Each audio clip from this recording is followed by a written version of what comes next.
72 घंटे बाद महाराष्ट्र की सियासत में आज 360 डिग्री टर्न आ गया। एकनाथ शिंदे को मनाने में नाकाम उद्धव ठाकरे की तरफ से आज की सबसे बड़ी ब्रेकिंग न्यूज आई है। उद्धव ठाकरे के सबसे खास नेताओं में से एक संजय राउत ने महाविकास अघाड़ी छोड़ने की बात कह दी है।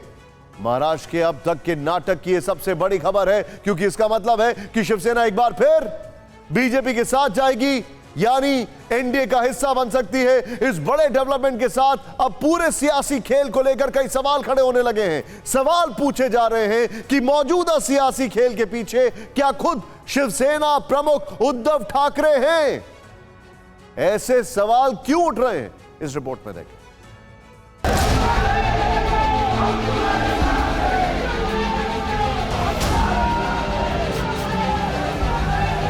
कहते हैं संकेतों की सियासत जिसने समझ ली उससे बड़ा सियासतदान कोई नहीं, क्योंकि राजनीति में कुछ भी परमानेंट नहीं होता, ना ही कोई स्थायी दोस्त होता है और ना ही कोई चिरकाल तक दुश्मन। पिछले 48 घंटे से महाराष्ट्र की राजनीति की फिसलन भरी जमीन पर शिवसेना का वजूद हिचकोले खा रहा है।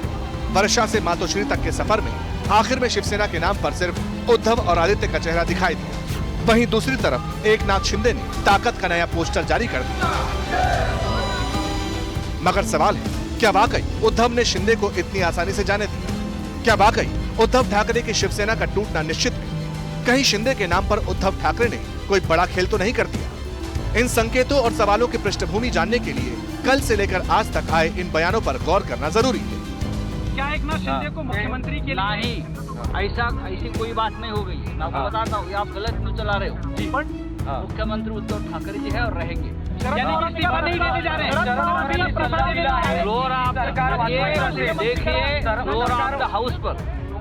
फ्लोर ऑफ द हाउस पर अगर मौका मिला तो हम बहुमत सिद्ध करके दिखाएंगे। आता मुख्यमंत्री पदाचा राजीनामा द्यायला तयार आहे आणि ह्याच्यावरती विश्वास नसेल तर आज आपली फेसबुक लाईव्ह झाली तर आज संध्याकाळपासून मी माझा मुक्काम वर्षावरून मातोश्रीला हलवत आहे। मला कोणताही मोह नाही, मी ओढून ताणून खुर्चीला चिपटून बसणारा नाही। की महाविकास आघाडीतून शिवसेनेने बाहेर पडलं पाहिजे आणि एक वेगळा विचार केला पाहिजे। त्याने आधी महाराष्ट्रात यावं, मुंबईत यावं आणि त्यांची जी मागणी आहे ती मागणी अधिकृतपणे शिवसेना पक्षप्रमुखांसमोर त्यांनी मांडावी। त्यांच्या मागणीचा नक्की विचार होईल, पण आधी मुंबईत यायची हिंमत दाखवा। जो संजय राउत कल तक ये कह रहे थे कि सरकार को कोई खतरा नहीं, सब चंगा सी, तो अचानक उद्धव के बयान के बाद सुर बदल रहे हैं। महाविकास आघाड़ी सरकार से अलग होने की बात करने लगे। तो आखिर रातों रात ऐसा क्या हो गया? उद्धव के प्रवक्ता माने जाने वाले राउत की भाषा कैसे बदल गई? कहीं ऐसा तो नहीं कि शिवसेना ने महागठबंधन का मुक्ति मार्ग पहले से ढूंढ रखा था? क्या शिंदे सिर्फ मोहरा है, एग्जिट प्लान का उद्धव ही चेहरा है? क्या ठाकरे के वफादार वाली फाइनल स्क्रिप्ट उद्धव की ही है?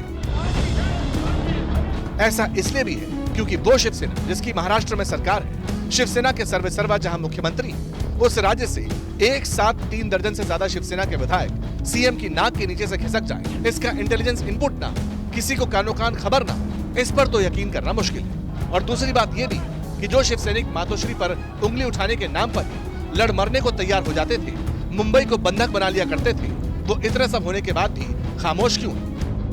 कुल मिला के शिवसेना चाहते हैं सारे संकट से कैसे उभर के आए, और उभर के आने के लिए शायद वो जैसे वो बयान दे रहा है कि बॉम्बे में आ जाओ सब लोग, आके हम एक साथ बैठेंगे, विचार करेंगे, महाआघाड़ी से अलग भी हो सकता है।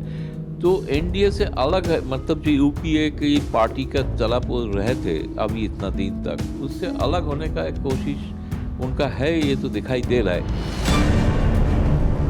इसीलिए अब बयानों को सियासत की अलग अलग थ्योरी पर जांचा परखा जाने लगा।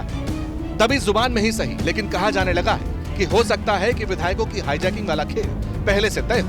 यह भी संभव है कि शिवसेना वाली सेल इसलिए हो ताकि उद्धव और देवेंद्र का दोबारा मेल हो सके।